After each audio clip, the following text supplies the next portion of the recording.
So you can really speak in the back. There's a window, right? Yeah, 2 windows. Yeah. Yeah, I'll go this one now. This window's open. No, it's not. Oh God. Dogs are dead. 2 dead dogs. I need more units here. Hold this. Lairway Communications, how can I help you? Yes, please. I'm calling for my daughter, Zoraida Bartolome. She lives at 512 Concord Avenue, Romeoville, Illinois, and we haven't heard from her or her husband or her children during the whole day. No answering the phone. If somebody can go by the house and check them, because the husband, they called from his work that he didn't show up to work. And he never, he's always at work. Okay, give me 1 second. Thank you. On September 17, 2023, officers responded to a routine welfare check in Romeoville, Illinois, that would quickly unravel into a grim discovery. Upon arrival, the house appeared eerily still. All lights were off except for one faint glow from a room in the southwest corner.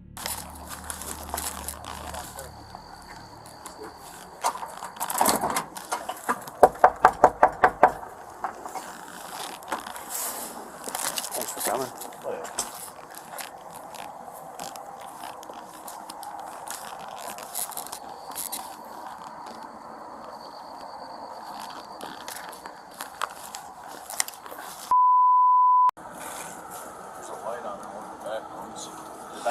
Hey, I got a TV knocked over and a coffee table knocked over. Romeoville 367. Can we get another unit to Camden, please? Everything's 10-4. Hey. 10-4, 379 Romeoville. Get on the phone with the 17 and call and figure out more information on this call. No, we're gonna go on that side because there's a gate over there. He's going in the car to get the number. Alright. You see the TV in the, Yeah, I was holding my cord. Hey, hold on, wait. You look in this window? Like a toy room. I couldn't see anything in the room. Nothing? Yeah, we'll see. All that side of shit on toys.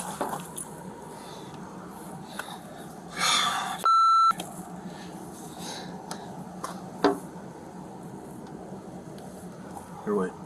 Keep shining, because I can kind of see a little bit better now. Okay. No, just, oh, wait. Lights are all off? 3 cars No, in the there's, front? alright, nothing in this room. I'm saying the lights are off. It's 9 o'clock on a Sunday. And, no, there's lights on in the back room. You can see it through that, second. Let's go in the backyard real quick. They're all on myself. They're all myself and 67 are going towards the backyard. Just a heads up. 10-4.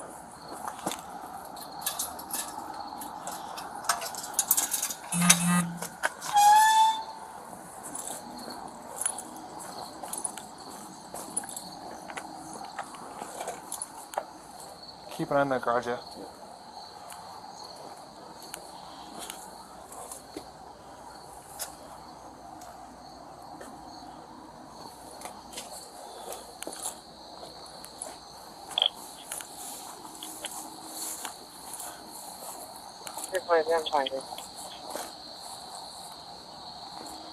Captain.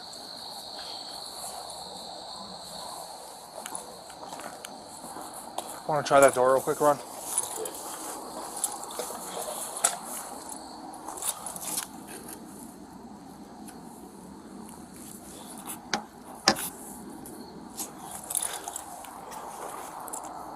Let's go. So you can really speak in the back. There's a window, right? Yeah, 2 windows. Yeah. Yeah, I'll go this one now. This window's open. No, it's not. Oh God. Dogs are dead. 2 dead dogs. I need more units here. Hold this. It was here that the first grim discovery was made. 2 deceased dogs lying lifeless on opposite ends of the kitchen floor. Their presence raised immediate alarms. prompting officers to determine exigent circumstances and enter the home through the unlocked back door. No. Hey, open the trunk. 79, no comment. 07 en route. 315 en route, proposed. 10-4. Units from 367. I'm waiting for at least one more to make entry.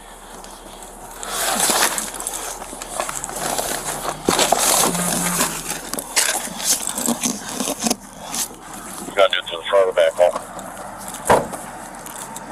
We'll do back. 50, you have a ram?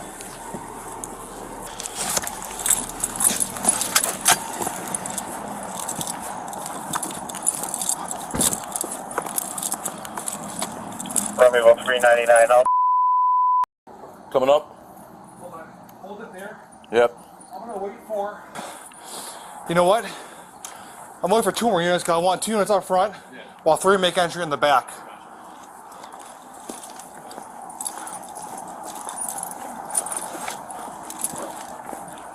Yeah.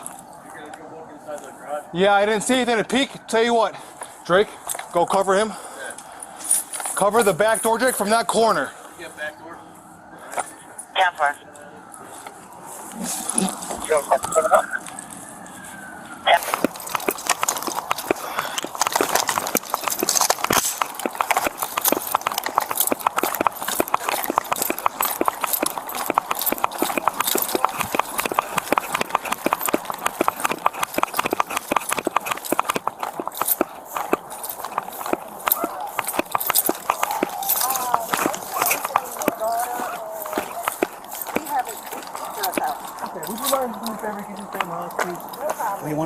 Okay, I want two people in front, holding the front. Keys.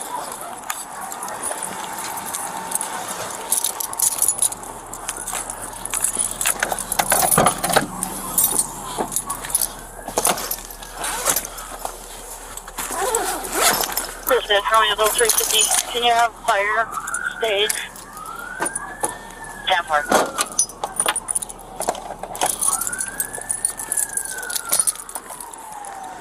350. Any luck on that ram? I'm sorry, I didn't check. I'll be there in 1. No worries. I'm gonna force entry to the back. I got enough units here. We're gonna get going. You two going in back? You with me. 10-4, we're coming up 23. You guys hold the front, okay? From a position of cover, please. I don't know if anybody's in there or not. You got another door right here. And you know what? Hey, I want one of you guys holding this one. One of you guys holding the front. There were no other side doors, right? No, not that I know of. Hey, Ron. Yep. Here's what we're gonna do, okay? I'm gonna boot it. We're gonna go nice and slow, all right?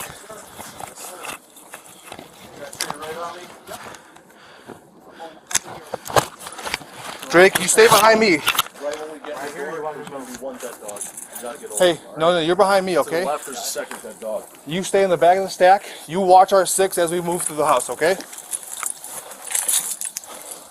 Got his fucking lights on. See? Corey, come up here, cover this door, this window. This lights is dead. Christian, here. Here, watch you. No, I got one. Check the door. Here, Door cover the first. window. What do you see, Corey? Boom, move up, move up. 399 up 23. I got nothing. Moving up. How many dead dogs you got? We got one dead dog right here. We got a second dead dog over to the left. All right, watch out. Watch out. Hey, why don't you check the door handle first before we get to it? Stand by. Doors open. All right. Hold on. Dispatch Romeoville 350. 1033 traffic. Romeoville units 1033 traffic only. Make an entry 33 traffic only. All right, Ron, go ahead. For privacy reasons, the footage inside the home has been redacted. Inside, the silence was shattered by the unmistakable signs of violence.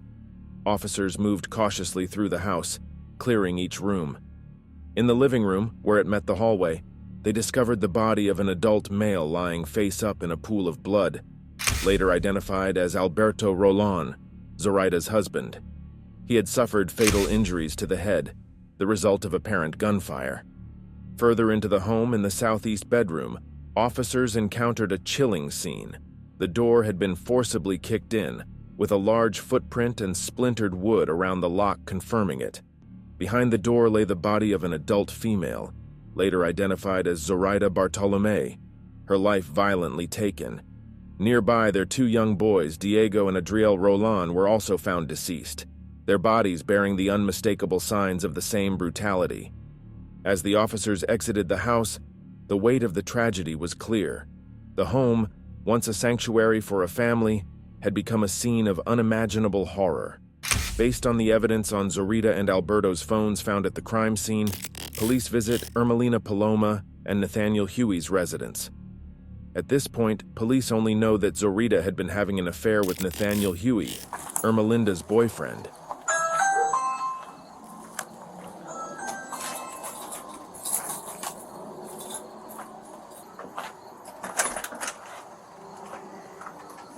Hello. Hi, Ermelinda. My name is Detective Garcia. Hello. From the Romeoville Police Department. This is Detective Wagner. Hello. I know you know what's going on and why you were here. Okay? I know you were talking on the phone with your husband right now. Husband Okay. or boyfriend? It's just a boyfriend. Okay. Does he live here with you? How long have you guys been together?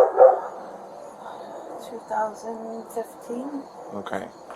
We're investigating a murder. Okay? I murdered someone. So, we have in our possession some phones, okay? And in those phones, we're doing what it's called a phone dump. So what happens is if anybody's talking on a text app that you can download, for example, Text Now, we can retrieve those messages. Okay. We have retrieved those messages, all right? We've read them. They're pretty clear that somebody's pretty upset at the victim, okay? Is there any way that these text messages are going to come back to you? Or your name, or your phone, or anything associated with that? Okay. So we'd like to speak with you without him present. Are you okay with that? Sure, do you want me to walk away? Wherever you're comfortable. Wherever you're comfortable, right? Well, the dogs are all around, so... Oh yeah, but we're out front or in the house in the backyard, right? I'm not saying go in. I'm not saying go in the house, but we can talk with you out over here. If you're okay with that? We can go over by my car if you'd like. Let me get my jacket. Okay. Sure. Thank you. Nathaniel attempts to convince Ermelinda to speak with officers on the patio because it's right in front of their Ring camera. Officers want to get Ermelinda's side of the story without Nathaniel being there, and she eventually agrees to speak with them privately in their patrol cars. Okay.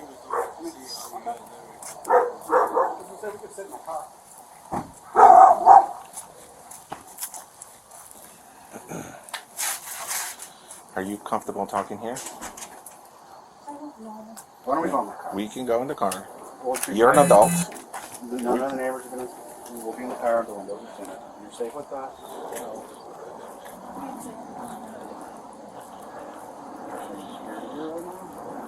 No, you can have a seat in the front, passenger. It's all now.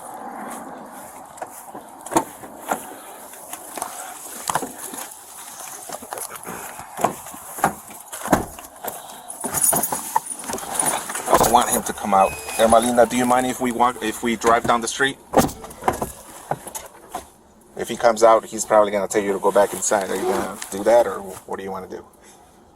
Well, you guys obviously have me. You can't really say much, right? Well, it's what we want to talk to you alone, separate from him. That's what we're I trying want to to make sure do. that you're safe. Okay, can we go by the park? Sure. Yeah. Down that way? Okay. Do you want to... What I'm going to do is I'm just going to document mileage and stuff. Okay? You know, everything's... We got body cams on. Just tell me where we're going. You want to text? Yeah. Officers arrive at a nearby park to discuss her involvement with Zoraida and her family. Okay.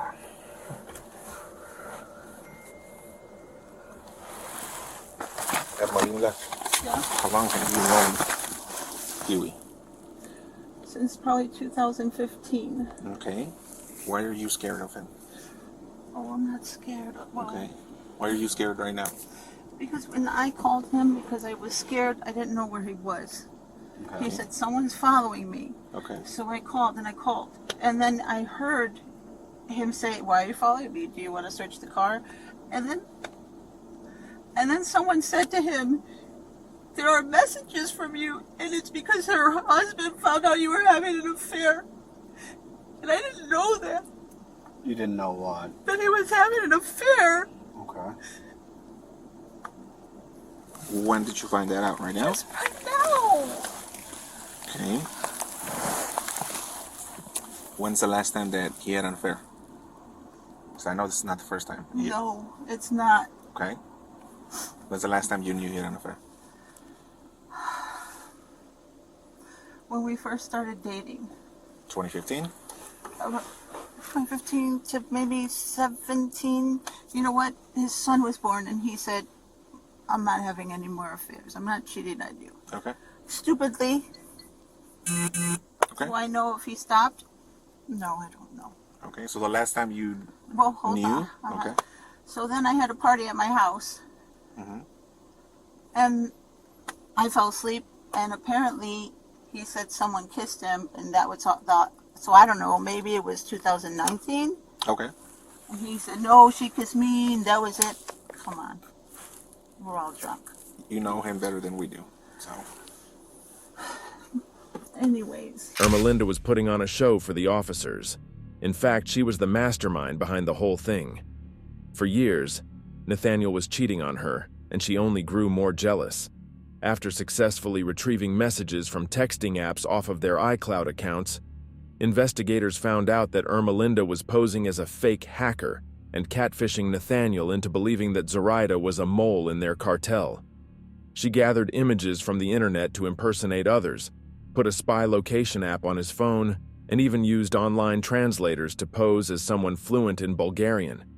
Ermelinda, filled with jealousy, manipulated and catfished Nathaniel somehow into killing an entire family. Investigators pay a visit to Nathaniel at his workplace. They are fully aware that the evidence they needed would be on Nathaniel's phone. If he was innocent, he would have no issues giving up his phone. However, that was not the case. Yeah. Hold on a second.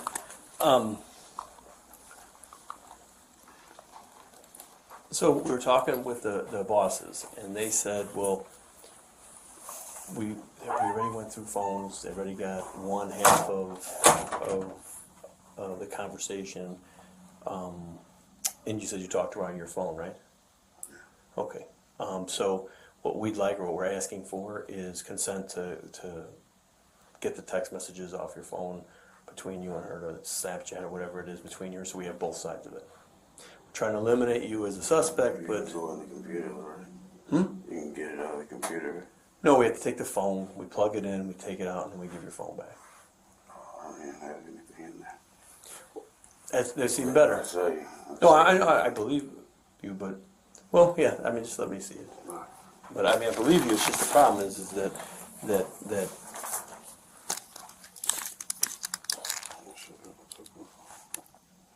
This is all I have right there from her. I didn't have anything back.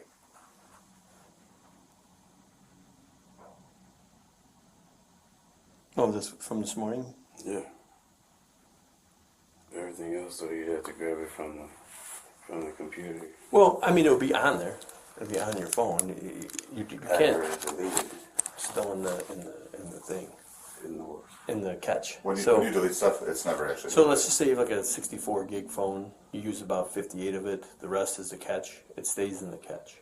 And why I asked is the bosses called right away. They were like, well, they're like, we'd like to see if we can get the stuff, you know, from your end back that way, and see if maybe maybe your husband got wind of it and pulled it off or something. So we just want to take a look.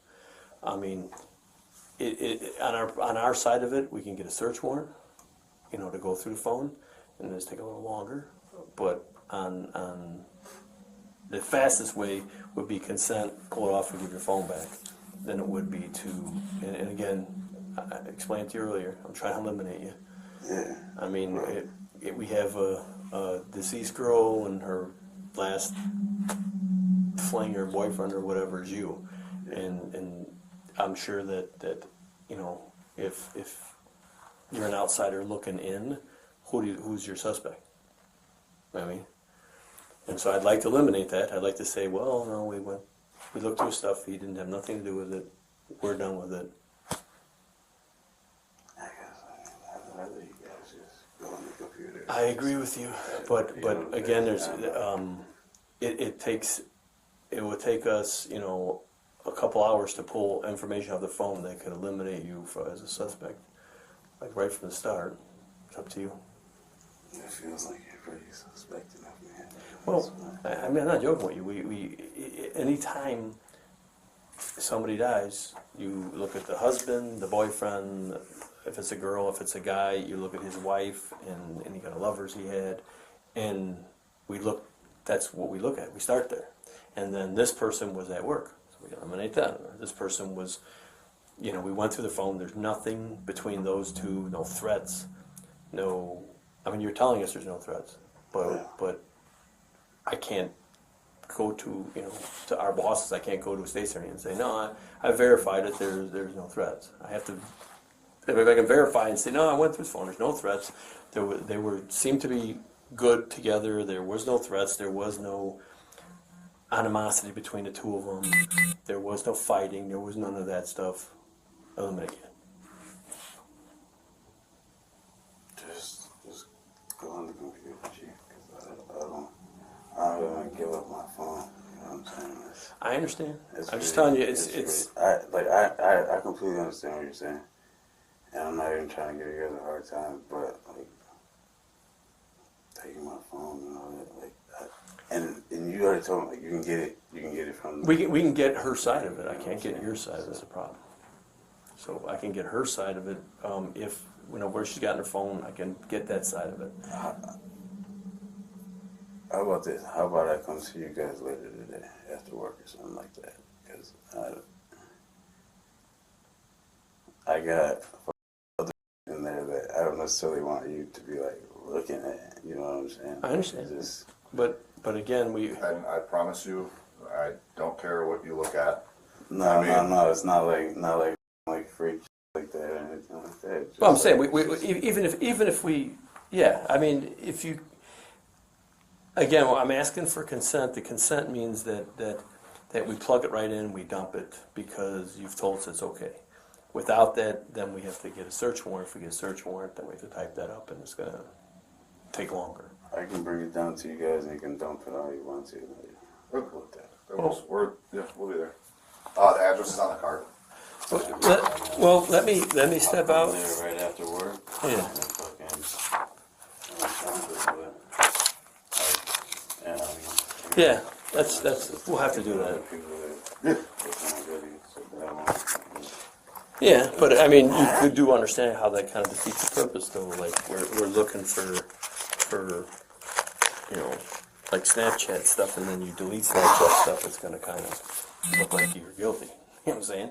I haven't opened my Snapchat in so long, so you're welcome to look into it. You know what I'm saying? Well, the computer will show. Yeah. And I'm not not trying to BS you. It will show what was deleted. So the computer shows everything. Like just now, when you open up the phone to show me that text message, when I plugged in the computer, it's going to say at this date, at this time, somebody opened up a text message, and a text message read blah blah blah. So if you just delete some photographs that you don't like, then you're right that'll show in there, and we don't really care about that. But if it shows you deleted a shitload of text messages and this, it's going to show you did that, and it's going to make you look guilty again. And again, I'm not threatening you. I'm not babying you. I'm trying to be like man to man, honest with you. I'm trying to eliminate you as a suspect, and doing suspicious things between here and there could hurt you. No, yeah, I get what you're saying completely. Okay. Yeah, like I said, I'll come down there later today. We'll dump it and have it back. Okay.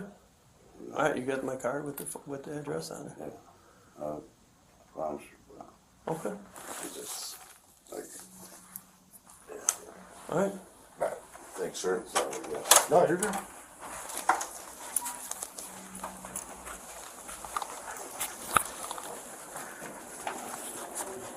Nathaniel agrees to do a cheek swab for DNA analysis. Then he pays a visit to the police station and allows them to dump his phone. Even though he erased all of the messages first, the officers were able to retrieve them later on. I gotta ask, did you have anything to do with this?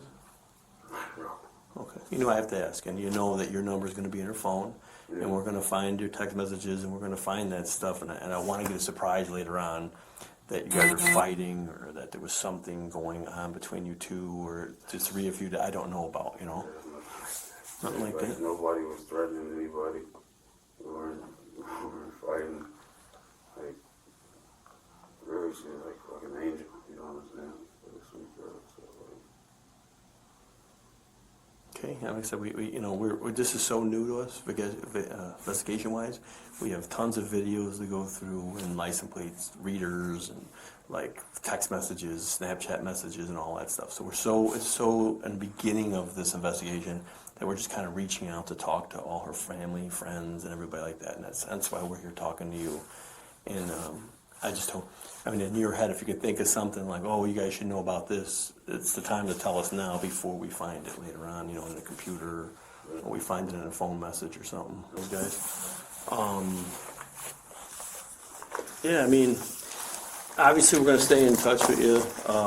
I'd ask, you know, a couple more questions, might be a little hard for you, but are you willing to take a polygraph test if ever needed? I guess. And then DNA, you know, swab in your mouth if needed. I'm asking this stuff now. I mean, we again, these are one of those things where if in the future we needed it, I could go to a judge and say, you know, this is why I believe I need it, and get a warrant for it.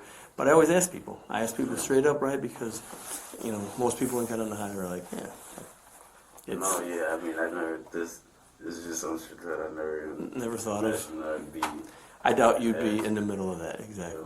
But you can see how, like, you're not the only person we're going to talk to, and we're going to talk to lots of people, and we're going to talk to lots of family members, and we're going to talk to neighbors, we're going to talk to a ton of people. But we're starting off with the people closest to her, and we're here, that's why we're here talking to you, you know, her family and you. And so I ask these questions because, yeah, later on, if we are able to come up with like a DNA sample of something, I am going to ask everybody who she knows if they were willing to give up a DNA swab so that I can eliminate them right away. If I eliminate you right away, we don't have to keep coming down here bothering you. I don't have to bother you at home. I don't, you know, we're done with you. We don't have to call you anymore. Stuff like that. yeah, like, and I don't even think like her family knew anything about us. Well, I can tell you right now, we're sitting here in this office talking to you. Somebody knew. Oh, okay. I guess. We wouldn't be here talking to I you. guess that's a good point. But I didn't think that she was talking like to any family like that. well, I think they're done. I'll give you my card. Yeah, I'll give you my card. I mean, if you think of something, give me a call. If like when you're back at work, you know, back there, you're working, another employee comes up to you and goes, "Hey, man, I heard this or I heard that." Just give me a call and let me know what you heard. Because I mean, we're asking for your help. You know, I'm sure you would like to see this get solved just like us. You know what I mean? Yeah, because like I'm pretty angry. Yeah. This, I would, like I said, nothing against my wife, man, but like just a different connection with someone. Yeah. You know, and that I just felt like really strong. You know what I'm saying? Yeah, and you're right. You're better off here at work, you know, working and keeping your mind off it than sitting at home and dealing with, you know, just sitting there alone or with her thinking about this. So, Yeah. all right. Well, thank you. From what police gathered from his phone, Nathaniel and Irma Linda meticulously orchestrated the murder of Zoraida in a chilling display of premeditation and calculation with Irma Linda's fake character. Their plan began with extensive research into Zoraida's home, mapping out its layout and analyzing the neighborhood for security cameras. They discovered that the house behind Zoraida's was vacant, offering an opportunity to avoid detection. In an effort to stage the murder as a botched burglary, Ermelinda instructed Nathaniel to create damage to the scene, making it appear as though teenagers were responsible. Ermelinda drove the vehicle to the scene as planned, while Nathaniel focused on their horrifying mission. Ermelinda's Malibu arrived in the area of Concord Avenue and drove past the house several times. The aftermath of their plan was equally cold and calculated. They intended to take Zoraida's and Alberto's phones to disrupt any evidence trails and burn their clothing afterward in Nathaniel's backyard. However, a storm on the night of the murders likely thwarted their attempt to destroy the evidence. In the early hours of Wednesday, September 20th, 2023, Ermelinda was reported missing by her family. Once they knew they were under investigation for the murders, Nathaniel confessed to his mother. Ermelinda was entered into the nationwide law enforcement database as endangered, armed, and dangerous, with a note indicating she was with murder suspect Nathaniel in his GMC vehicle. Catoosa Police Captain Swarer observed the two approaching a black GMC Yukon parked at a Walmart in Catoosa, Oklahoma. Security footage confirmed they appeared calm, walking together willingly with no signs of distress. As Captain Swarer activated her emergency lights to investigate, the SUV fled, striking another vehicle before crashing into a concrete median. The impact trapped the driver's side doors, and as the vehicle caught fire, Captain Swarer heard 2 gunshots. Car's on fire! Get out of the car! What's your background? Get out of the vehicle! Get out! There you go. Yep. Ready to go in? Oh, you want to go in? Go in. Let's go. Yes. On your right. Move up to your right behind you. I got door. Do not see movement. No movement.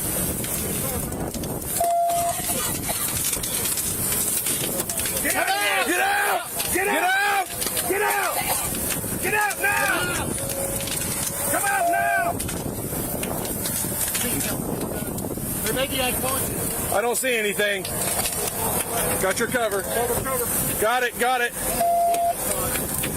Nothing. Floorboard.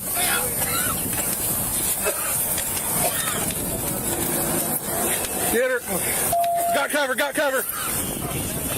her belt. You got that door?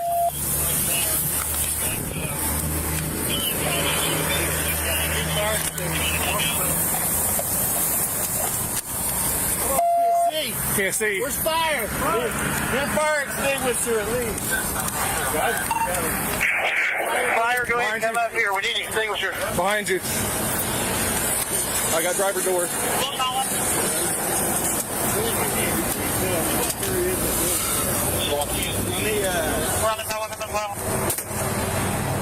Get a baton!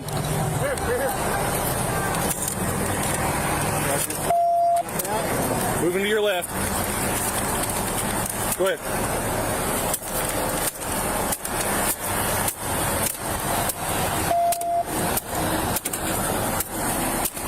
Nathaniel, found dead in the driver's seat, sustained 2 gunshot wounds to the head, one non-fatal, the other self-inflicted, as confirmed by autopsy. Ermelinda, with a single gunshot wound to the back of her head from Nathaniel, was transported to St. Francis Hospital, where she later died.